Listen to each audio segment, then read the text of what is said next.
যে সমস্ত পাম্প আছে মহাসড়কে, সে সমস্ত পাম্প আগামী ঈদের আগে 7 দিন, ঈদের পরে 5 দিন 24 ঘন্টা খোলা থাকবে, সেটা আমরা নিশ্চিত করেছি। সেটাকে কেন্দ্র করে যাতে কোনো বিশৃঙ্খলা না হয়, ভাড়া বাড়ানো না হয়, অগ্রিম টিকিট যাতে ফেরত দেওয়া না হয়, সে ব্যাপারে আমাদের নির্দেশনা ছিল। আমি যতটুকু সর্বশেষ জেনেছি সেটা কার্যকর হচ্ছে এবং কার্যকর আছে। ভাড়া এখনো পর্যন্ত বাড়েনি, বাড়ার সুযোগও নেই।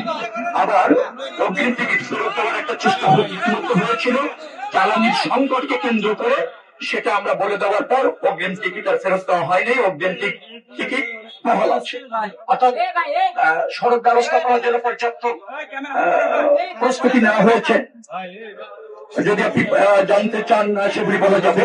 আমাদের যতটুকু সামর্থ্য আছে, বিশেষ করে সংস্কার করে চলাচল উপযোগী রাখার, যে সমস্ত জায়গায় নির্মাণ কাজ চলছিল সেই নির্মাণ সামগ্রীগুলি সরিয়ে ফেলা, অন্তত 2-3টি লেন যাতে কার্যকর থাকে, 4টি লেন যেখানে আছে কার্যকর থাকে, সে ব্যবস্থা ইতিমধ্যে আমরা নিয়েছি।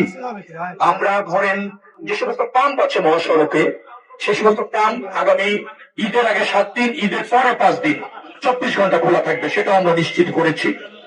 আমরা ইসের জায়গায় যে সমস্ত 260টি স্পটকে আমরা চিহ্নিত করেছি, যেখানে যানজট হওয়ার সম্ভাবনা থাকে এবং অতীতে হয়েছে, সেটাকে চিহ্নিত করে হাইওয়ে পুলিশ, বিআরটিএ, আমাদের পরিবহন সেক্টরের সাথে যারা জড়িত, স্থানীয় পুলিশ, জেলা প্রশাসক, পুলিশ সুপার, তাদের সমন্বয়ে ওই 260টি স্পটে যাতে কোনো যানজটের তৈরি না হয় তার পর্যাপ্ত ব্যবস্থা, নিয়ন্ত্রণ ইত্যাদি ইত্যাদি ব্যবস্থাপনা আমরা নিশ্চিত করেছি এবং সেখানে সার্বক্ষণিক ভাবে কাজ চলছে।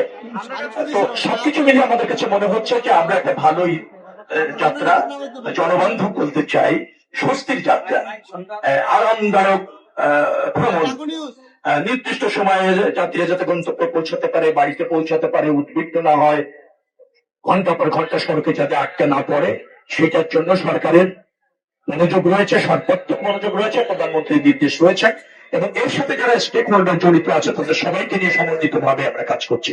আশা করছি যে আমাদের সফল হওয়ার যে চেষ্টা আছে সেখানে কোনো ব্যর্থ হবে না।